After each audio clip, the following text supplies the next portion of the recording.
ஒடுக்கப்பட்டவர்கள் சார்பாக கேட்கிறேன் உரிமை, அடைக்கப்பட்டவர்கள் சார்பாக கேட்கிறேன் உரிமை, ஒடுக்கப்பட்டவர்கள். பேச்சுரிமையோடு இணைந்திருக்கின்ற நண்பர்கள் அனைவருக்கும் வணக்கம். இது ஒரு சாதாரண சேனல். இருக்கின்ற வசதிகளை வைத்து நாம் பேசிக்கிட்டு இருக்கோம். அரசியல் பல்வேறு விஷயங்களை பேசிக்கிட்டோம். தொடர்ந்து ஆதரவளியுங்கள். தொடர்ந்து ஆதரவு வந்து கொண்டிருக்கின்றது. சப்ஸ்கிரைப் பண்ணுறாங்க. நிறைய மாற்றங்கள் தெரியுது. ஆகவே பேச்சுரிமை சேனலை இதுவரை சப்ஸ்கிரைப் பண்ணாதவங்க சப்ஸ்கிரைப் பண்ணிவிட்டு மறக்காமல் பெல் பட்டனை அழுத்துங்க. அப்போ தான் நம்ம வெளியிடுற காணொளிகள் உங்களை வந்து சேரும். கமெண்ட் செய்யுங்கள். அதிகமாக ஷேர் பண்ணுங்கள். பிடிக்குதோ பிடிக்கலையோ ஒரு ஷேர் பண்ணி விட்டுருங்க. பிடித்திருந்தால் லைக் செய்யுங்க. நம்ம இன்றைக்கு பேசுகிற சப்ஜெக்ட் வந்து பிரதமர் வட இந்தியாவில் வேறொரு வடிவத்தை எடுத்திருக்கிறார். வேறொரு முகத்தில் பேசுகிறார். மைக்கேல் ஜாக்சனுடைய ஒரு பாடல், ஒன்று அருமையான பாடல், I just another part of me அப்படிங்கிற ஒரு பாடல், சூப்பர் ஹிட்டான பாடல். திஸ் இஸ் ஓவர், இந்த பக்கம் முடிஞ்சது, I just another part of me, இதுதான் என்னுடைய ஒரிஜினல் முகம் அப்படிங்கிற மாதிரி ஒரு பாடல் வரும். அதே மாதிரி தமிழகத்திற்கு ஒரு முகத்தை காட்டுகிறார், வட இந்தியாவில் ஒரு முகத்தை காட்டுகிறார். அது அவங்களுக்கு கைவந்த கலை. அதுதான் அவர்களுடைய அரசியல் தந்திரம், அரசியல் என்ஜினியரிங். அதுதான் அவங்களுக்கு வேலை, தொழில் எல்லாமே. மக்களை பலிகடாக்குவது. அவர்கள் நம்புகிற தத்துவத்திற்காக, அவர்கள் நம்புகிற புராண இதிகாச கற்பனை கதைகளுக்காக எதை வேணாலும் பலி கொடுப்பாங்க. வெட்டுப்பாறையில் வைத்து நாகரீகம், உண்மை, சத்தியம் எல்லாத்தையும் பலி கொடுப்பாங்க. வெற்றி ஒன்றே அவர்களுடைய குறிக்கோள். அப்படித்தான் நடந்துகிட்டு இருக்கு. இது எப்படின்னு பார்த்தீங்கன்னா, பழைய பிக் பாக்கெட் திருடர்களுடைய மெத்தடும் இதுவும் ஒத்து போகுது. பிக் பாக்கெட் திருடர்கள் என்ன பண்ணுவான், அவன் 10 பேர் இருப்பான். அவனுக்கு ஒருத்தனை ஒரு பிக் பாக்கெட் இப்படி கையை விட்டு இப்படி 2 விரலை விட்டு அப்படி அடிச்சு தூக்குன உடனே அது எங்கெங்கேயோ போகும். அங்கே போய் கடைசியாக கண்ணிமை பெறுவதற்குள் அது லாஸ்ட்டில் போய் கடைசியாக சேர வேண்டிய அவங்க பாஸ்கிட்டே போயிடும். அதே மாதிரி தான் ஆக்டோபஸ் கரங்கள், இந்து சேனா, பஜ்ரங் தள், ஏபிவிபி என்று பல்வேறு பெயர்களில் இயங்கிக் கொண்டிருக்கின்ற இவங்கெல்லாம் அந்த பிக் பாக்கெட் மெத்தட் தான் பண்ணுறாங்களே ஒழிய, பிக் பாக்கெட் இப்போது ஒளிந்து விட்டது. ஏன்னா ஏடிஎம் கார்டு வந்துருச்சு, கோர் பேங்கிங், இன்டர் பேங்கிங் மூலமாக டிஜிட்டல் பண பரிவர்த்தனை வந்துருச்சு. இதையெல்லாம் பேசுகிறாங்க. ஆனால் இவர்களுடைய மெத்தட், அரசியல் மெத்தட் என்பது பழைய பிக் பாக்கெட் தத்துவம். இப்போ எல்லாம் ஏடிஎம் கார்டுக்கு மாறியதால் பிக் பாக்கெட் அடிபட்டு போச்சு. அதே தத்துவத்தை, அதே பழைய மெத்தடாலஜியை பண்ணிக்கிட்டு இருக்க இவங்க இந்த தேர்தலோடு அடிபட போகிறாங்க. இவங்களுக்கு புரிஞ்சுக்கிறதுக்கு சக்தி இல்லை. ஏனென்றால் இவர்கள் பழைய காலத்தில் தீட்டப்பட்ட அந்த கால்குலேஷனில் மக்கள் அணுகிக்கிட்டு இருக்காங்க. இப்போ பாருங்க, ராஜபுத்திரர்களுடைய ஒரு எழுச்சியெல்லாம், ராஜபுத்திரர்களுடைய போராட்டம் இருக்குல்ல, இது எல்லா சேனலும், எல்லா ஊடகங்களும், தமிழக ஊடகங்கள் எல்லாருமே ராஜபுத்திரர்கள் எழுச்சி, 20 கோடி ராஜபுத்திரர்கள் கிளம்பிட்டாங்கிறாங்க. ஆனால் இதை தூண்டி விட்டதே பாரதிய ஜனதா கட்சி. ஏன் காங்கிரஸோ அல்லது சமாஜ்வாடி பார்ட்டியோ இதுல இருந்து விலகி இருக்கிறாங்க சொல்லுங்க? இவங்களுடைய தந்திரம் தெரியும்.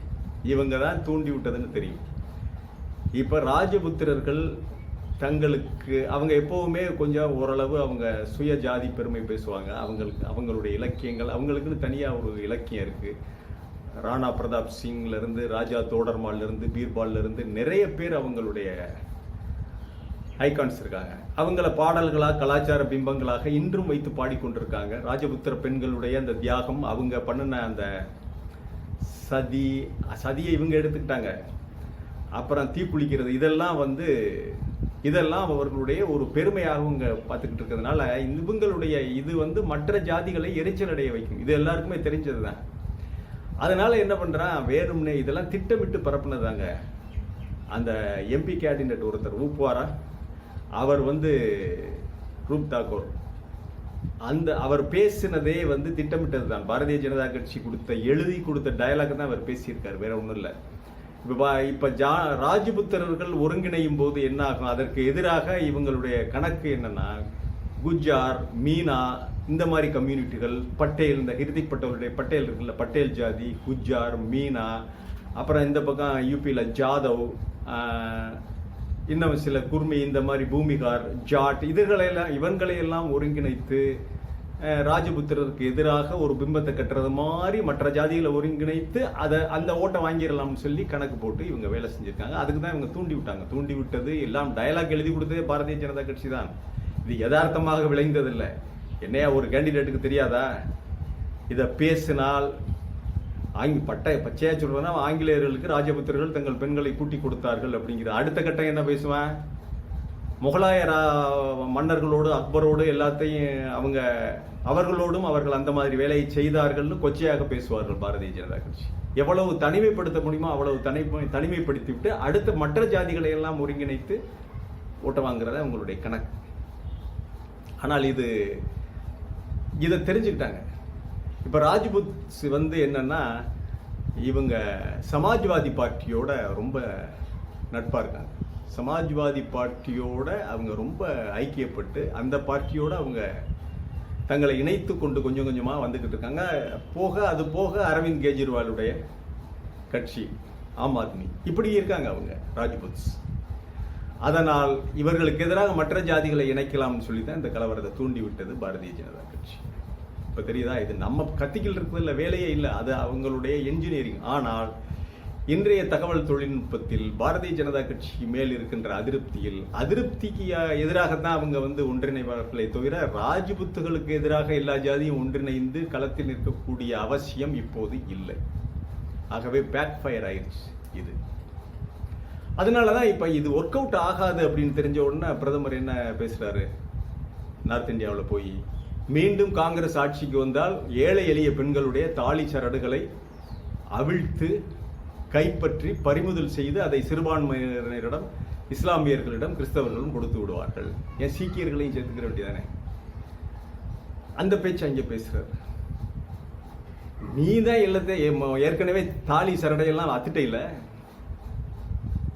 பெட்ரோல் விலையை ஏற்றின, டீசல் விலையை ஏற்றின, கேஸ் விலையை ஏற்றின, டோல்கேட் கட்டணத்தையும் ஏற்றி அரிசி, பருப்பு, எண்ணெய், கடலை, அது இது, உப்பு, புளி, மிளகாய் எல்லா விலையும் ஏற்றிட்டு அதுக்கு காதில் கழுத்தில் கிடந்ததையெல்லாம் ஒவ்வொரு மாதமும் கலட்டி அடகு வச்சு பெண்கள் படுற துயரம் அதைத்தான் ஃபுல்லாக கலட்டி எல்லாத்தையும் அந்த தாலி, பாசி, சரடு, மூக்குத்தி, ஒன்னப்பு, அலமுருகு, பூடி எல்லாத்தையும் கலட்டி விற்று அவங்க வாழ்றதுக்காக அது பத்தலைன்னா அதை விற்று அடகு வச்சுட்டு தமிழ்நாட்டுக்கு ஓடியாராங்க பஞ்சம் பிழைக்க. என்ன இதையெல்லாம் விற்று கொடுத்தாச்சு, நீ நாட்டை வித்துட்டியா அதானிக்கிட்ட? இன்னும் எங்கிட்ட பிடுங்குறது அவங்கள்ட்ட? 70 வருஷமா காங்கிரஸ்காரன் பிடுங்கல, திடீர்னு கொரடு கத்திரிக்கோள் எடுத்துக்கிட்டு வர்றானா கழுத்தில் நடக்கிறத வெட்டுறதுக்கு? பேசுறதுக்கு ஒரு